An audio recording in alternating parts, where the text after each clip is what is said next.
Hello everyone, Pedro with you, and in this video I'm going to show you how to unarchive chats on Telegram.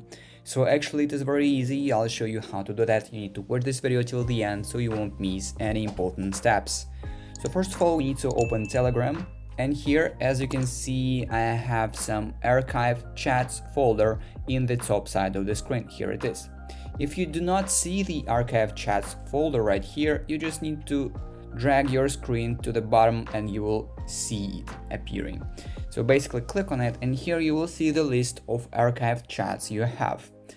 Choose the chat that you want to unarchive. So for example, I want to unarchive this chat, Emigleda.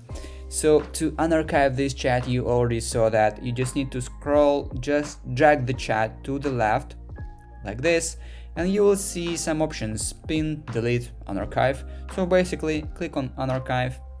As you can see, chat disappeared. Now you can go back and you will find the chat in your default chat folder. Basically that is it. That is how you can unarchive chats on Telegram.